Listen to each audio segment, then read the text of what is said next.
بتصنط عليا يا الاء؟ ما بتصنط. ايه كانت المشكله؟ بتصنط على اخوك يا الاء. قول انجز عشان هي جايه. مفيش مشكله يا الاء، وكتم على الموضوع دوت. انا جايبك معايا يا الاء عشان قاعده تبقى حلوه. انت غلبان وطيب وهيضحك عليك. هتبوظي لي الجواز انا عارف والله العظيم. السلام عليكم.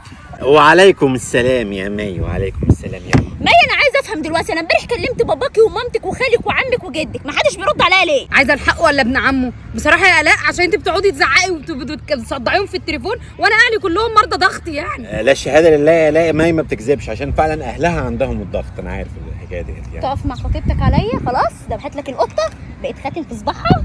لا اهلها ما عندهمش. انت بتكذبي يا مي. اهلك ما عندهمش الضغط، هم ما بيردوش على اهلها عشان فاكرينها رغايه. ايه رايك بقى؟ سيد انت بتقلب عليا عشان هي سخرتها. انا مش عارفه انت جايبها معاك ليه يا سيد. يعني احنا جايين النهارده نقعد عشان نحل. صح، ده نسيت. اعوذ بالله من الشيطان. اكيد في شيطان دخل ما بيننا. انا عارف. احنا جايين نحل المشكله. ايه اللي خلانا نتكلم في حاجات ايوه فعلا، ما احنا جايين عشان نحلها. الهاء دي بتقعد على ده ضمير مخفي عايد على امك اللي ما ردتش عليا. ما بتحسيش انت في الكلام عشان انت خربتي الدنيا. اصبري بقى. في ايه يا سيد؟ اصلا مش عارف. احنا كنا متخانقين على ايه امبارح؟ بتتكلمي ليه يا الاء؟ مش عايز تقولي اسكتي انت خالص. بصي يا مي، احنا متفقين يا حبيبتي على ان الاجهزه الكهربائيه اي حاجه تفيش على مين؟ الاجهزه الكهربائيه متفقين عليا. هو في ايه يا سيد؟ ايوه فعلا الاجهزه الكهربائيه الاجهزه الكهربائيه عليها. ففي ايه يا الاء؟ ايه المشكله؟ هنشرب الشاي فين؟ هنشرب الشاي فين؟ هنشرب الشاي فين؟ هنشربه في البراد. ما انا اشتريت براد، ما انا مش وريتهولك يا سيد. انت شاريه براد فعلا عشان تعملي فيه الشاي. ما هي شاريه براد يا لا عشان تعملي فيه الشاي. صح. فين المشكله؟ بقول لك براد. انت بتقولي لي براد؟ هو ايه اللي ايه اللي دي؟ احنا هترجمها في مطابع انيس عبيد دي. ايه دي؟ صح، انيس عبيد قافل دلوقتي. مش هتعرف تصرف الهاء من حته يا الاء. بس يا سيد عشان انت غلبان وبيضحك عليك. ايوه انا غلبان احنا ولاد ناس. ايوه احنا ولاد ناس. احنا ما بنشربش الشاي في البراد. احنا ما بنشربش شاي في البراد. احنا بنشرب الشاي في الكتل. احنا بنشرب الشاي في الكتل. بس ايه الكوره اللي انتوا فيه ده؟ لا الكوره ده عشان حته كتل ب 200 جنيه. صحيح، ده الكتل ب 200 جنيه. لما انت عامله مشكله ليه؟ يا ابني ده بتتكلم على الكتل الصاغه ب 200 جنيه. ما ايه المشكله؟ مش فاهم برضه. احنا يا حبيبتي بنشرب الشاي في الكتل الشفاف. يا حبيبتي احنا بنشرب الشاي في الكتل الشفاف.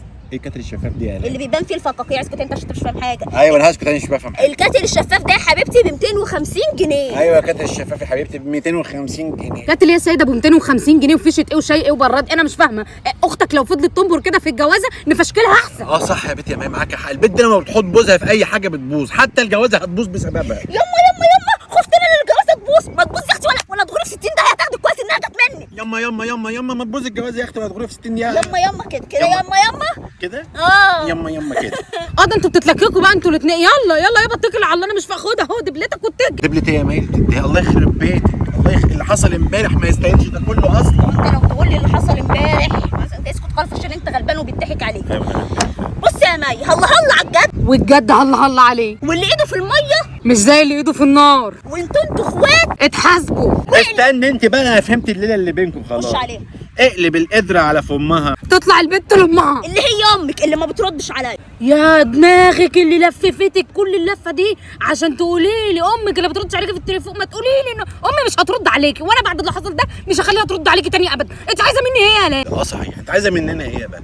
خربتيها علينا وعلى دماغنا. عايزه مننا ايه؟ احنا عايزين نتحاسب يا حبيبي. يوم الجمعه 7/4 سيد خرجك وانتي فجاه الحني انا مهبطه. انا هبطانه وشغل الدلع ده. قام طالب لك عصير ليمون. تقومي تسكتي تطفحي وانت ساكته. قلتي لا عايزه اضافه سيرم نعناع. ما تعيش عيشه اهلك يا بنتي. عشت اهلك. اولا دي كانت اول خروجه بيني وبينه، وكان اليوم ده يوم اليتيم، وسيد كان كل ما يدخلني كافيه يقول لي خش قولي لهم ان انت يتيمه وابوكي ميت. وفعلا بخش اقول لهم كده. كنت باخد تخفيض. فعلا يومها كان يوم اليتيم، وكنت بلف بقى على الكافيهات واقول لهم البيت دي يتيمه عشان يدونا المشاريب ببلاش وكده يعني. التلات 6 اكتوبر. ايه التواريخ دي بتجيبيها منين؟ كانت تاني خروجه تخرجوا. كنتوا معديين على عربيه بطاطس اند زلابي، وفجاه اختي يا سيد الحقني برضه قام طالب لك طبق زلابي. لا وبعد ما طلبت لها الزلابيه سكرها عالي وكده قالت نفسي جزعت وكده جبت لها بطاطس. انت ما قلتليش. ما قلتلكيش على الحته دي صح؟ معلش قلت لك بتضحك عليك. هي العيب مش عليها في القعده دي. العيب مش عليها اللي عماله تقول لي نتحاسب مش نتحاسب. العيب على اللي بياخد الكلام اللي حصل في القعده ويروح بلولوق يحطه في ودانها. فانت ما بيتبلش في بقك فوله يا سيد صح؟ بقول لك ايه، انت عايزه ايه من الاخر؟ عايزه تحاسبي؟ شوفي حسابك كام خديه ومشيني. انا بولولو بقول لك ايه لا ده حسابها ومشيها البيت دي. بصي بقى كده العصير الليمون 80 جنيه. 80 ايه يا لا ايه ليمون ايه؟ شاربه شجره 35 جنيه بس. بس اسكت انت، بقول لك انت طيب بيضحك عليك. انا فاهم طيب البطاطس بيضحك عليا. والزلابيه الحساب كده 250 جنيه يعني 570. ايوه الحساب 250 جنيه 500. يا اختي ما شاء الله آلة حاسبه ما شاء الله عليه. ايه لا الارقام اللي انت قلتيها دي؟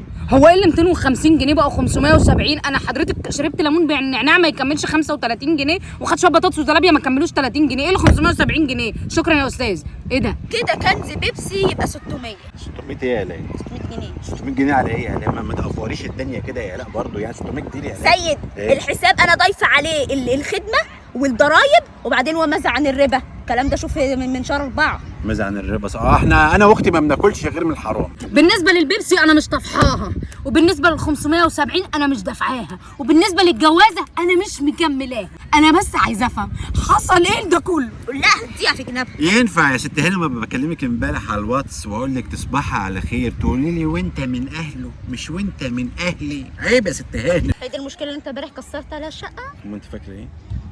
لا يخرب بيت وانت من اهله على وانت من اهلك على اهلها يا شيخ. هي مية حقك عليا يا بنتي. خد امك لما ردت عليا والله كانت هتفهمني. فعلا لو امك هترد عليها كده مش كده. اتخرس خالص. انا لا امي هترد ولا خالي هيرد ولا انا شخصيا هرد عليكم يا ناس يا عري يا بتوع مشاكل الواتساب. انتوا وانت بنت انت هتطايه دي هتطلع على الفلاش وتقولي لي اصل انت بتلبسي ما عندكيش ذوق يا اللي لابسه لي طرحه فيها بطيخ وايس كريم. شيك يا بيئه يا فلاح. انا بيئه، انا هاخدها، انا هحرقها ورا يا حقنه يا بنت. ده انا طول عمري اعرف ان الحقن والسرنجات في المستشفى اول مره اشوفها على الحقيقه. بالنسبه للكنز ده انا هاخده، والجوازه العره دي ما تلزمنيش. سلام عليكم. 600 جنيه هاتي 600 جنيه يا حراميه. 600 بقى. بطل الحقني.